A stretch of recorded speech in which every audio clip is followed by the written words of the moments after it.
في قديم الزمان، في بلاد بعيدة عن كل ما هو مألوف، كان هناك ملك عادل يدعى إدريس.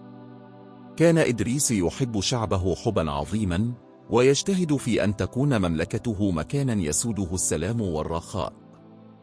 لكنه كان يواجه تحديا كبيرا. هناك أرض مجاورة تسمى أرض الظلال، كانت مليئة بالوحوش والمخلوقات الغامضة، وكل من اقترب منها لم يعد.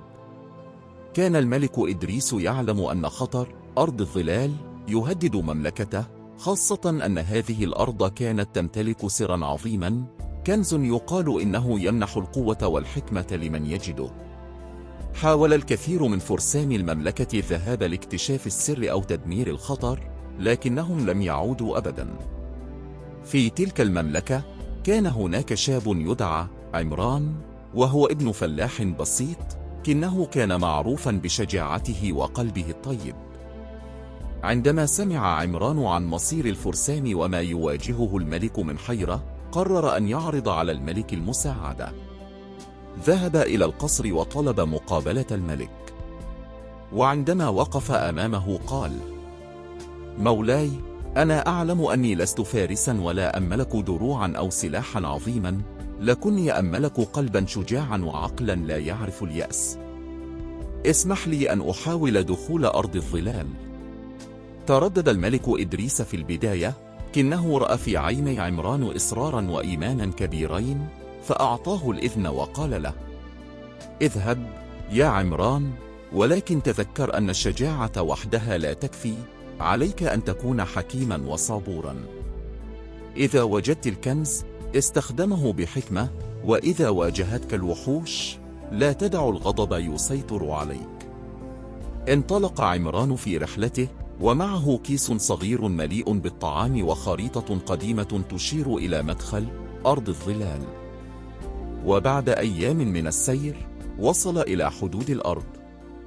كانت تبدو كأنها مكان مختلف عن كل ما رآه من قبل، ظلام دائم، أشجار ملتوية، وأصوات غريبة تسمع من بعيد. بدأ عمران رحلته داخل أرض الظلال، وكلما تعمق فيها واجه تحديات غريبة. في البداية واجه ذئبا عملاقا اعترض طريقه. بدلا من أن يقاتله، حاول التحدث إليه بهدوء. قال: يا صديق، أنا لا أريد قتالك أو إيذاءك، أنا فقط أبحث عن الحقيقة. بغرابة فهم الذئب كلامه وتراجع، ثم اختفى في الظلام. أدرك عمران أن القوة ليست الحل دائما، بل الحكمة والهدوء. واصل عمران طريقه وواجه مخلوقات أخرى، بعضها حاول خداعه، وبعضها حاول إخافته، لكنه دائما كان يستخدم عقله وقلبه للتغلب على كل موقف. في كل مرة يتجاوز فيها تحديا، كان يشعر بأنه أقوى وأقرب إلى الكنز. أخيرا، وبعد أيام طويلة من المشقة، وصل عمران إلى كهف عظيم كان يضيء من الداخل بضوء ذهبي. في قلب الكهف كان هناك صندوق كبير. فتح عمران الصندوق، ولكنه لم يجد الذهب أو الجواهر كما توقع. بدلا من ذلك، وجد كتابا قديما مكتوبا عليه: سر القوة هو الحكمة، وسر الحكمة هو الإيمان بالنفس والتعاون مع الآخرين. قرأ عمران الكتاب وفهم معناه العميق. أدرك أن الكنز لم يكن شيئا ماديا، بل كان المعرفة التي اكتسبها خلال رحلته، والقيم التي تعلمها: الصبر، الرحمة، والحكمة. عاد عمران إلى المملكة واستقبله الملك إدريس والشعب بحفاوة كبيرة. عندما سمع الملك عن الكتاب وما تعلمه عمران، قرر أن يستخدم هذه الحكمة لتغيير المملكة.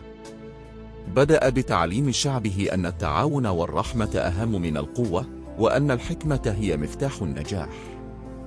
تحولت المملكة بفضل عمران إلى مكان أفضل، وأصبحت أرض الظلال رمزا للمعرفة والتحدي بدلا من الخوف.